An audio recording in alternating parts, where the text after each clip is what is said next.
Olá, estamos começando mais um programa Fora de Pauta. Hoje, trazendo um professor da UNEAL, advogado, e que vem trabalhar sobre um assunto, vamos conversar sobre um assunto que hoje incomoda os trabalhadores brasileiros. Esse assunto é a terceirização. O que é isso mesmo? Qual é o reflexo que ela traz para os trabalhadores? Por que o setor empresarial tem lutado tanto para que essa legislação, a lei, seja aprovada no Senado, já que ela foi aprovada na Câmara?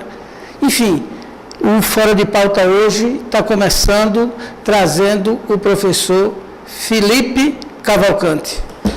Professor Felipe, muito obrigado pela presença, e o Fora de Pauta é uma honra trazendo para essa conversa hoje nosso segundo programa aqui na TV Com Maceió.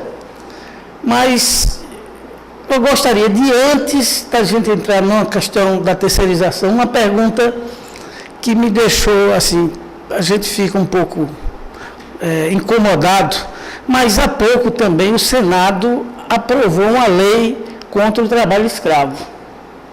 Quer dizer, nós estamos no século XXI e foi aprovada uma lei, né, contra o trabalho escravo, e mesmo sendo aprovada a lei, para a perplexidade de todos, não está ainda definido o que é mesmo o trabalho escravo. Gostaria de ouvir primeiro esse tema que incomoda todos nós. Amigos da TV Com Maceió, é uma honra estar com você, Mário, companheiro de luta, pessoa muito importante nessa luta aqui por uma comunicação de Maceió, prestigiando. Agradeço também em nome da Universidade Estadual de Alagoas e fico muito feliz de falar da reforma trabalhista, da terceirização, do trabalho escravo, de todas essas questões referentes da pauta do Congresso e da reforma trabalhista nesse momento histórico de mudança do cenário nacional, inclusive com esse retrocesso que nós achamos nesse pedido de impeachment sem fundamentação jurídica. E vamos direto ao assunto. Você fez uma pergunta muito importante. É impressionante, Mário, como no Brasil ele convive ao mesmo tempo com empresas que já estão ao mesmo tempo no primeiro mundo do trabalho, e ainda há em todo o país o que é chamado trabalho escravo. E as pessoas acham que trabalho escravo é apenas aquele trabalho sem remuneração que havia na antiguidade, na Idade Média, no Brasil, com a vida dos navios gregos. Não. A gente tem uma legislação, tanto a legislação para caracterização do trabalho degradante, como uma legislação que caracteriza também o trabalho escravo. Trabalho escravo é hoje aquele que é feito em condições tão desumanas que ele se assemelha com a escravidão. Então, por exemplo, o estado de Alagoas é um dos estados que mais exporta trabalhadores escravos para o norte desse país e para a parte do Nordeste.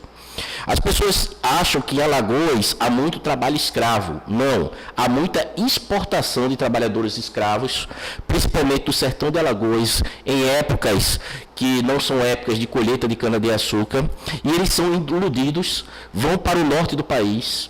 Inclusive, nós temos aqui no estado de Alagoas um ex-deputado federal, que não posso considerar ainda pela questão penal, que ele foi transitado e julgado de trabalho escravo, mas ele já foi condenado em primeira instância de trabalho escravo.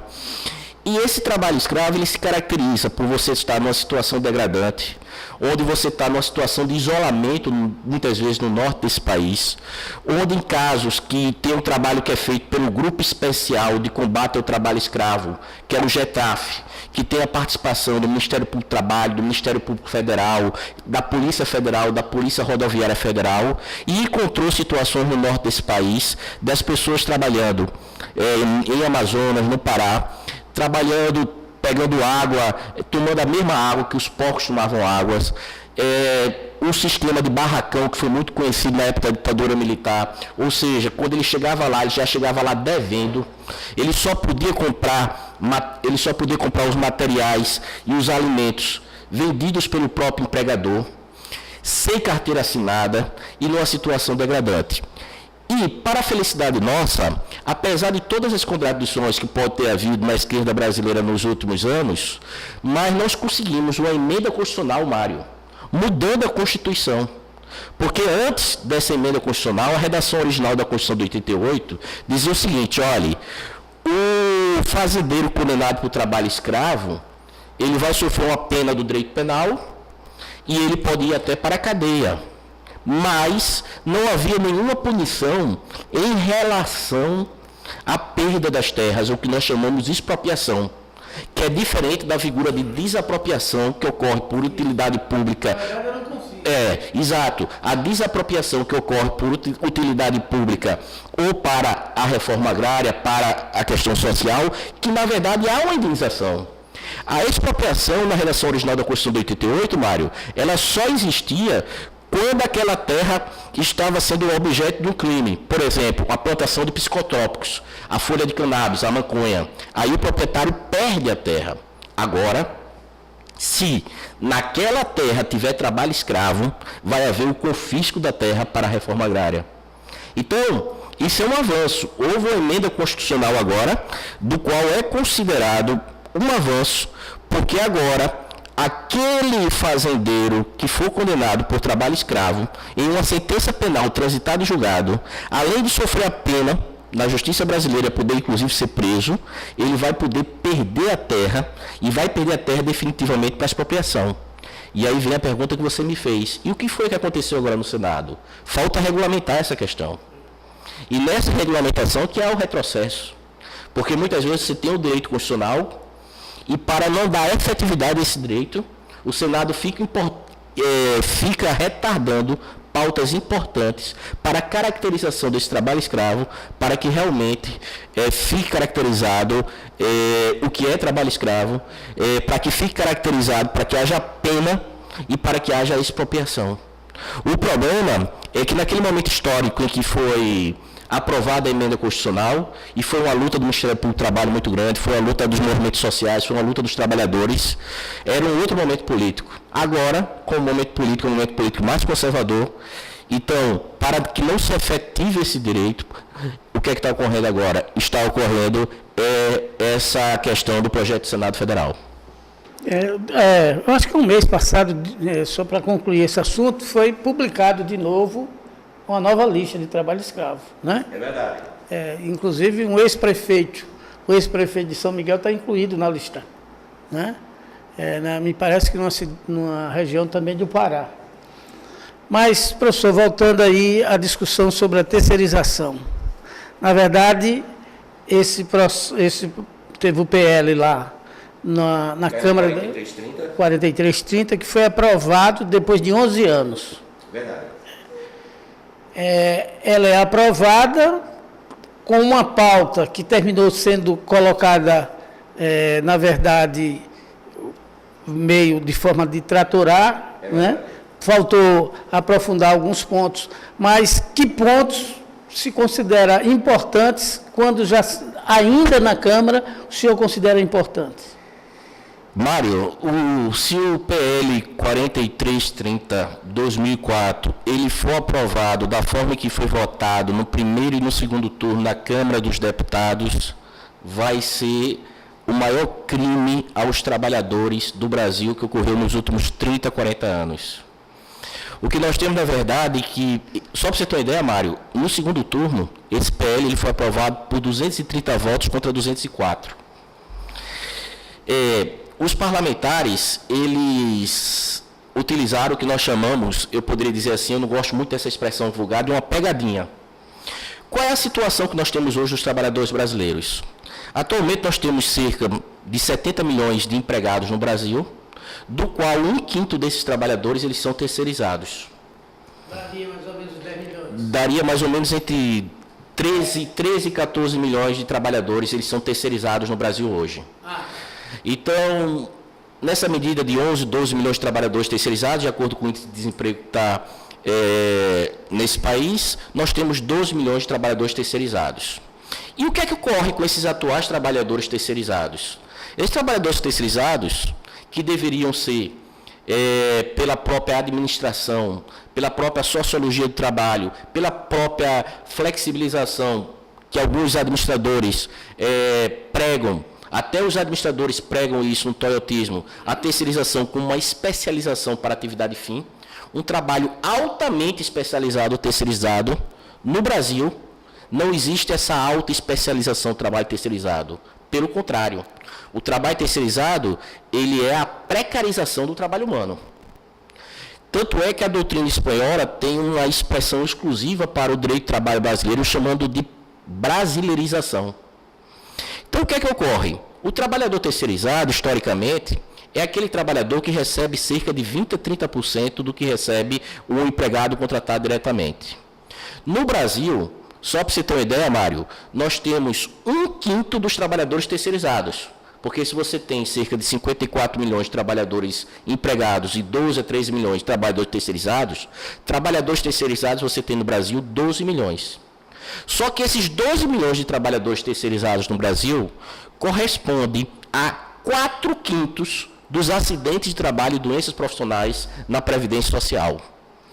Então, o que é que acontece na prática? Se a gente verificar, por exemplo, em São Miguel dos Campos, já que você tratou de São Miguel dos Campos, o último acidente da Petrobras que ocorreu lá com morte, ocorreu através de trabalho terceirizado. Só um adendo. É que no caso da Petrobras é um fato impressionante. Hoje já tem praticamente o número de terceirizados hoje na Petrobras já ultrapassa, se não me falha a memória, mais de 1/3 dos funcionários da Petrobras já são terceirizados. É isso que a população precisa entender. O trabalhador terceirizado, Mário, é aquele que tem que ter um treinamento especial, é aquele que tem uma alta especialização. E no Brasil, o trabalhador terceirizado tem servido para que as empresas, inclusive empresas públicas, possam contratar o mesmo trabalhador pela metade ou até por 1/3 do preço. Acontece que o empregado da Petrobras, ele recebe um treinamento de segurança e saúde no ambiente de trabalho que esse trabalhador terceirizado não recebe. Então, o que é que acontece? Em resumo, esse projeto de lei, ele viria, na verdade, para dar mais garantia aos atuais terceirizados. Então, veja bem, tem vários aspectos da lei que são positivos. Então, a partir do momento que a PL for aprovado, você tem o trabalho terceirizado, por exemplo, o trabalhador terceirizado, ele vai ter o mesmo direito ao serviço ambulatorial e médico do empregado comum. Ele não pode ser discriminado nas grandes empresas, no refeitório. Ele vai ter um emprego, ele vai ter o direito de ser sindicalizado no mesmo sindicato daqueles empregados que são empregados diretamente na empresa. A empresa terceirizada vai ter que dar uma garantia de 50% sobre o valor do contrato, para caso entre falência o empregador, o cliente, o tomador de serviço, ele possa pagar diretamente aquele terceirizado, já que a empresa terceirizante ela faliu. Agora, o problema é que os deputados aproveitaram e jogaram para a imprensa, vamos aproveitar uma lei para melhorar a situação dos atuais trabalhadores terceirizados, desses 12 milhões. Só que no conceito da lei, de forma esperta, de uma forma que na redação que foi feita, para passar até de forma despercebida, o projeto de lei foi aprovado na Câmara Federal, agora está no Senado Federal, e se continuar sem haver essa alteração nesse artigo, que trabalho terceirizado passa a ser a toda e qualquer espécie de trabalho. Era isso que eu ia perguntar. E essa é a grande questão. A gente tem que diferenciar que o trabalho terceirizado é para atividade meio e não atividade fim. Por quê? Porque o Brasil, ele não tem, de acordo com a súmula 331 do TST, o Brasil não tem uma legislação sobre trabalho terceirizado. Então, o que é que regula o trabalho terceirizado? Primeiro foi, em 1974, foi aprovada uma lei que pode haver trabalho terceirizado apenas para trabalhador temporário. Aquele que trabalhava, por exemplo, 3, 4 meses, substituindo um empregado permanente, porque a empregada está de licença gestante de 4 meses, porque o empregado está no auxílio-doença. Aí é permitido o trabalho terceirizado. E, finalmente, o TST editou a súmula 331 dizendo o seguinte, olha, trabalho terceirizado no Brasil só pode existir na atividade meio. E colocou 2 parâmetros. Primeiro parâmetro, serviço de vigilância e limpeza. Segundo parâmetro, todas as atividades que não sejam atividades finalísticas da empresa. Ou seja, que não seja atividade fim da empresa. Como é que eu vou pensar, Mário, numa faculdade privada ou numa escola de primeiro ou segundo grau privada que tenha professores terceirizados? Não. ela pode terceirizar o seu serviço de limpeza, mas ela não pode terceirizar os professores, porque senão alguém vai ganhar apenas para intermediar o trabalho do outro. Se você tem uma empresa, pressupõe que você tem empregados, e tem empregados na sua atividade fim. O que é que vai acontecer na prática? Nós poderemos ter a transformação de 13 milhões terceirizados em 60 milhões terceirizados. E aquele que defende, mas não dá para diferenciar hoje o que é atividade meio e o que é atividade fim. Existe sim essa possibilidade. Essa possibilidade ela é clara. Ela existe em diversos países do mundo. Hoje, o Ministério Público do Trabalho, a auditoria, o Ministério Público do Trabalho, o Ministério do Trabalho, através de seus auditores, seus fiscais, ele não consegue fiscalizar a precarização de 13 milhões de empregados terceirizados no Brasil. Já tem dificuldade hoje. Ele não consegue fiscalizar. Sim, Imagine se tiver que fiscalizar 50 milhões de empregados terceirizados. Não obstante, a luta dos colegas auditores do trabalho, dos procuradores de trabalho, que mesmo sem condições, muitas vezes, né, são servidores públicos e realmente querem melhorar a situação do trabalho do Brasil. Deixa eu te perguntar uma coisa. Por exemplo, vamos supor que uma empresa, o sistema financeiro, que é muito emblemático. O sistema financeiro, o cara monta um banco, não é? E se for permitido isso, o cara pode contratar, vamos supor, boa parte, quem for caixa vai ser contratado por uma empresa que se especialize em formar trabalhadores na área de caixa. Quem for empresa que possa ser o gerente, o empregado que seja da limpeza, o outro que seja da vigilância, ou seja, se é permanecer isso, ou seja, o banqueiro ele pode contratar, criar uma empresa, né, e ela, sem não ter nenhum empregado. Por exemplo, um caso que pouca gente sabe, a Nike não produz aqui no Brasil um só tênis. Verdade. Nenhum tênis, nenhuma camiseta, nada, absolutamente nada. Ela simplesmente sai terceirizando os serviços, né? Ou então uma empresa que ela credencia, né? E, enfim, usa a marca dela e todo mundo calça, né, uma determinada marca, achando de que, na verdade, trata-se de uma empresa que tem um nome, enfim, que usa o marketing, né? Mas, professor, fechando aí esse primeiro bloco, o senhor avaliaria que o Brasil, essa perspectiva da PL lá no Senado, ele como é que se encontra? Acha que é possível barrar ele? Olha, felizmente, ainda bem que quando esse projeto chegou no Senado Federal, certo? E justiça seja feita, a primeira fala do presidente do Senado, naquele momento que eles, em colisão com Eduardo Cunha, ele utilizou a seguinte expressão: a terceirização da forma que está é pedalada no trabalhador. Por quê? Porque qualquer pessoa séria na área de direito do trabalho sabe que a regulamentação da terceirização não pode ser desculpa para fazer com que haja terceirização em todas as atividades. Nós não somos contra o projeto, nós somos contra a terceirização em todas as atividades. Então, o Senado, esse projeto está parado, essa PL 4330, de 2004. Existe um outro projeto no Senado Federal, porque de origem do Senado Federal, e nesse outro projeto não existe a terceirização da atividade fim. É um projeto que realmente ele procura dar direitos aos atuais trabalhadores terceirizados, mas que não tem essa pegadinha de todas as empresas poderem ter todos os seus empregados como os terceirizados. Esse projeto, Mário, só para a gente encerrar esse bloco, ele é tão nefasto que de última hora, através de um esforço tremendo de alguns partidos de esquerda, dos trabalhadores, conseguiram retirar que a administração pública direta também ia poder contratar terceirizado. Praticamente ia ser o fim dos concursos públicos e da garantia da estabilidade. Isso realmente conseguiu ser retirado, mas permaneceu uma brecha.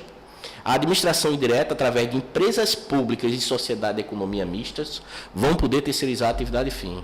Então, trabalhadores do Correio, trabalhadores da Petrobras, não vai ter mais a diferenciação de atividade fim e da atividade meio. A Petrobras, o Correio, vai poder terceirizar todos os seus trabalhadores. A famosa EBSER. É verdade. Pois bem, estamos conversando aqui com o professor Felipe e voltaremos já já.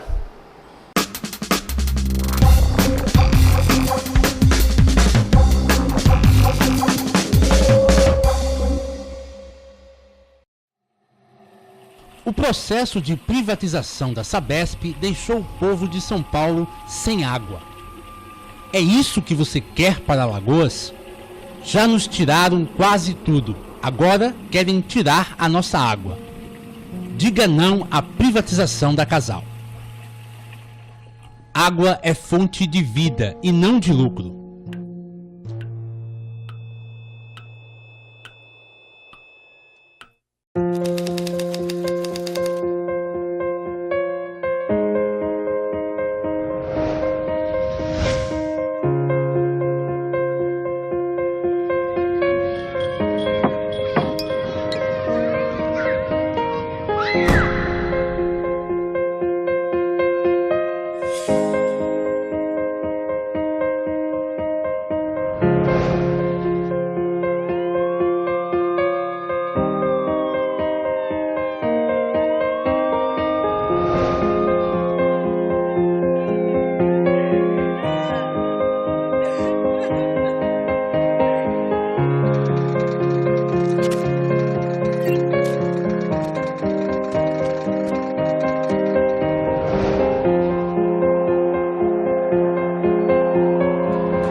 Pois é, voltando ao programa Fora de Pauta, entrevistando hoje o professor Felipe Cavalcante, professor da UNEAL, que veio hoje aqui conversar conosco sobre o problema da terceirização nesse país. Professor, só para ser mais conciso, ou seja, ser mais preciso, o que significa a terceirização em outros países, por exemplo? Perfeito, Mário. Essa pergunta é muito importante, porque veja a contradição. A palavra terceirização, ela vem de terceiro. E ela começou a existir no mundo, nos Estados Unidos, durante a Segunda Guerra Mundial, quando os homens foram para a frente de batalha e precisavam terceirizar serviços, como serviço de refeição, todo serviço de suporte para a guerra. Aí não a atividade principal. Sim, esse é um momento. Aí terminaram hoje terceirizando a própria guerra. Começaram a ter... Não é à toa que depois das invasões que eles fazem, imediatamente metem lá a terceirização. E a terceirização na guerra dos Estados Unidos ocorre de tal forma, né? Que a partir do momento que os sul-americanos, imigrantes também do leste europeu, estão lá querendo a cidadania americana, para conseguir a cidadania americana, o que é que os Estados Unidos faz? Você precisa se alistar no exército. E eles são os primeiros a ir à guerra para defender a bandeira americana. E é tanto que tem um brasileiro, né, que é dono de uma das grandes empresas, né, exatamente nessa área. Esses caras iniciam com empresa como se fosse de segurança, mas termina exatamente sendo... Aí o que acontece, Mário? A terceirização foi de terceiro. Os Estados Unidos precisavam terceirizar essa parte logística de alimentação, já que a maioria dos homens americanos estavam na frente de batalha. E no Brasil ela foi introduzida através da indústria automobilística na década de 60 e de 70. Quando houve a passagem do que a gente chama do Fordismo para o Toyotismo, a Volkswagen, a Chevrolet, a Fiat do Brasil, na década de 60 e 70, elas trouxeram a ideia de terceirização para atividade toda essa parte referente à refeição, vigilância e limpeza. Então, a grande contradição desse projeto é que terceirização é exceção. O que é a terceirização? Uma empresa tomadora de serviços contrata uma outra empresa especializada naquele determinado ramo de vigilância, de limpeza, de alimentação ou de outra área, para ela trabalhar na tomadora de serviço terceirizando esses trabalhadores na atividade que não seja a atividade principal da empresa. Então, fica convivendo dentro da mesma empresa, empregados contratados diretamente e trabalhadores terceirizados, mas para serviços auxiliares da empresa, para vigilância, para limpeza, para alimentação.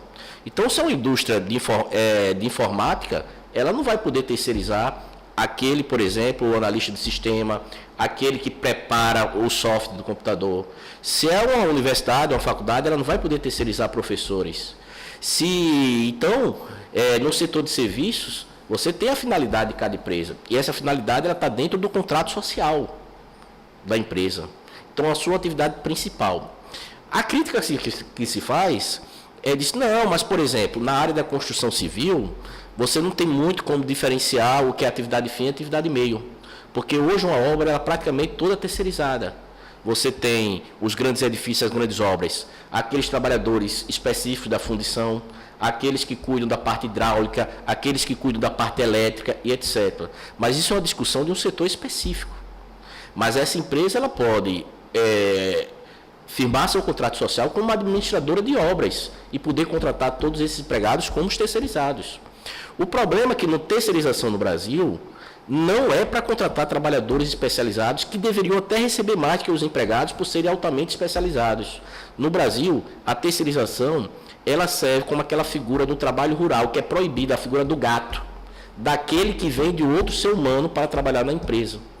E essas empresas terceirizadas, e a gente está acostumado a ver isso, só para o telespectador entender, quantas vezes você vai no Banco do Brasil, na Caixa Econômica do Banco Particular, Banespa, e você vê aquele mesmo empregado terceirizado, que está lá no banco há 10 anos, né? Atendendo aí o telespectador, que é cliente do banco, lá no caixa eletrônico, e ele já passou por 5, 6 empresas diferentes. Porque chega-se ao ponto do banco dizer o seguinte, olha, eu quero que esse trabalhador permaneça. Mas aí o banco se for um banco público, fez uma nova licitação, foi uma nova empresa que ganhou, ele exige que fique o empregado da empresa anterior.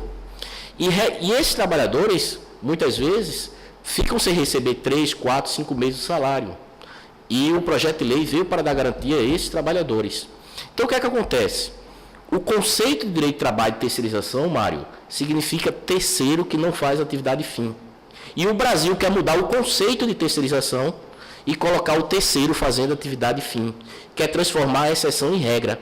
E aí a gente tem que ver como está também nos demais países ocidentais.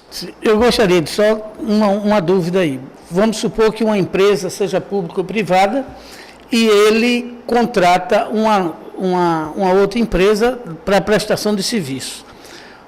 Um funcionário que ele passa a exercer a atividade, de fato ele tem que obedecer a quem?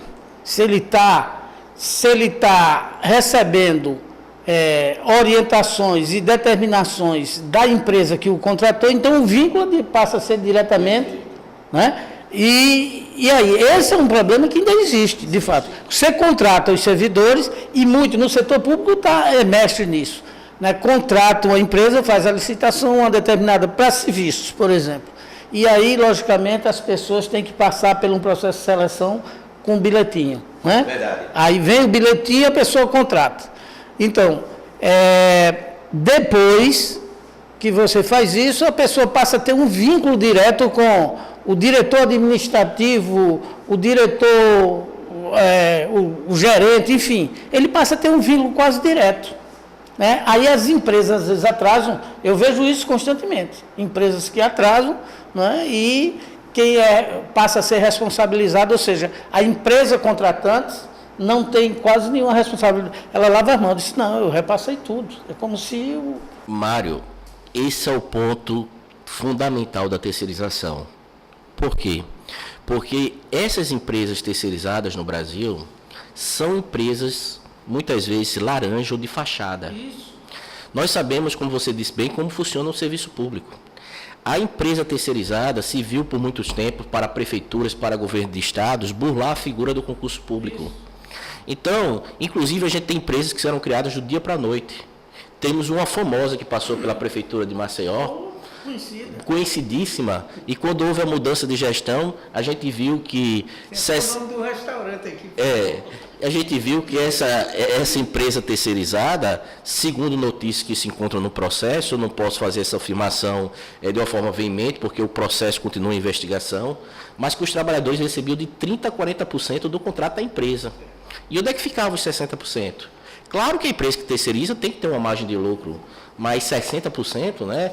E ao mesmo tempo, aqueles empregados da empresa que prestava serviço a uma prefeitura, a maior prefeitura do nosso estado, tinha 30%, 40%, recebiam apenas 30%, 40%, e ainda assim, por indicação política, que a gente sabe que não tem obrigatoriedade do concurso público. Então, assim, o que é que acontece no caso concreto? O projeto de lei, ele veio para transformar a responsabilidade econômica, porque primeiro quem responde é a empresa terceirizada. Se ela falir, ela responde pelos créditos trabalhistas.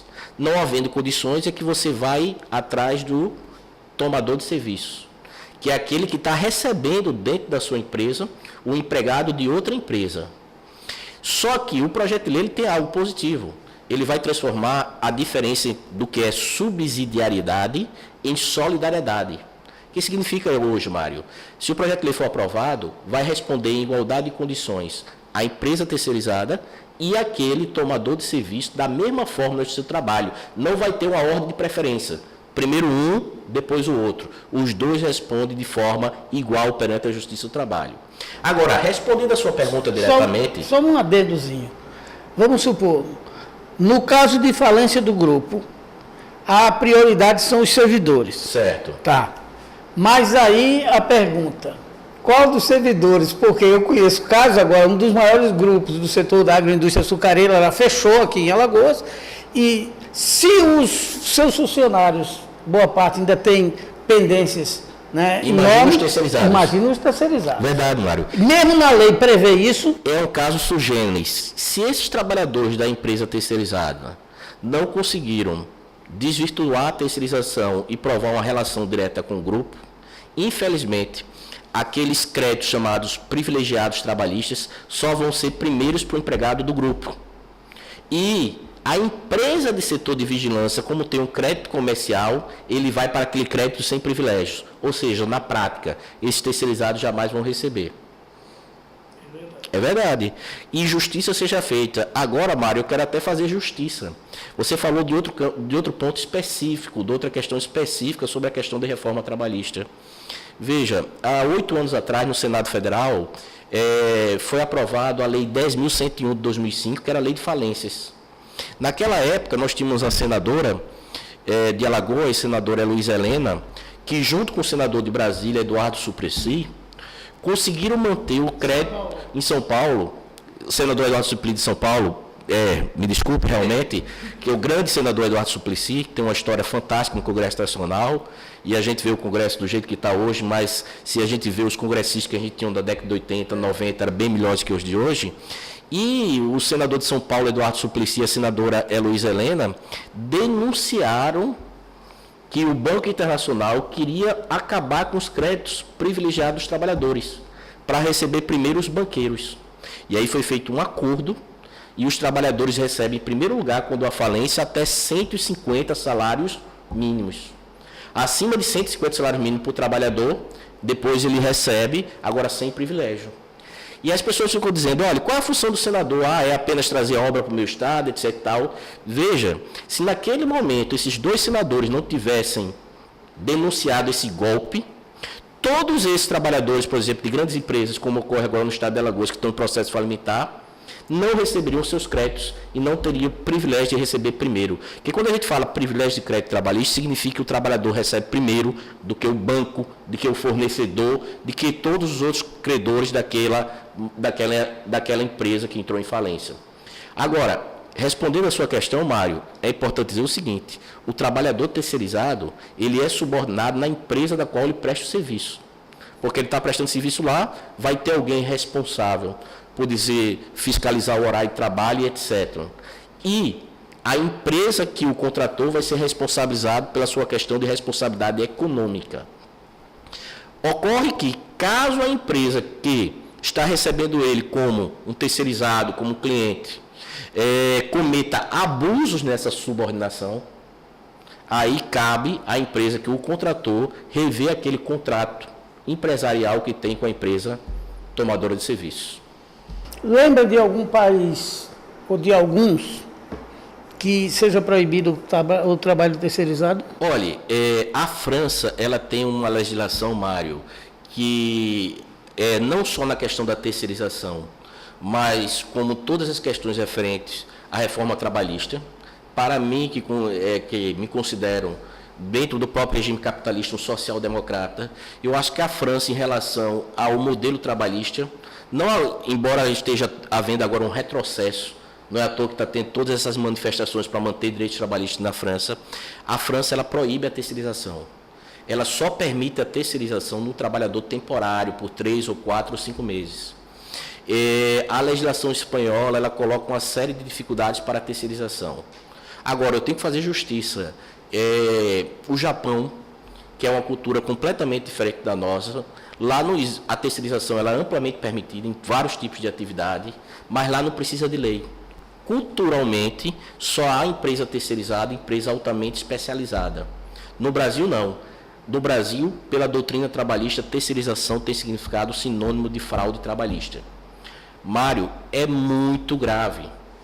Se for permitida a terceirização da atividade fim, vai ocorrer mais morte de trabalhador, vai ocorrer mais doença de trabalhador.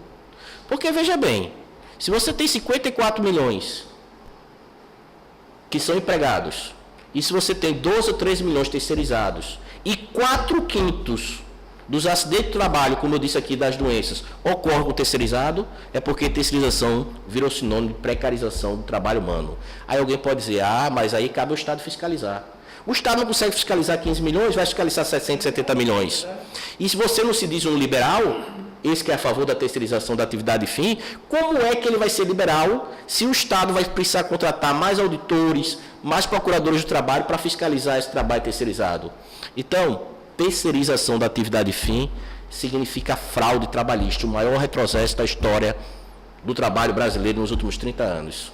Nesse projeto da Câmara, da nossa bancada, lembra quem votou? Olha, eu quero fazer justiça e, pelo que eu me lembro, 2 deputados federais, bancada de Alagoas, até que ela não fez feio, porque são 9 deputados federais, mas que eu me lembro de cabeça, 2 deputados federais aprovaram a terceirização da atividade fim, que foram os deputados federais Pedro Vilela e Arthur Lira. Pelo que eu me lembro, deputados... Ex-presidente da Comissão de Constituição e Justiça. Né? Cometendo injustiça. E o outro deputado federal do Partido Social Democrático Brasileiro.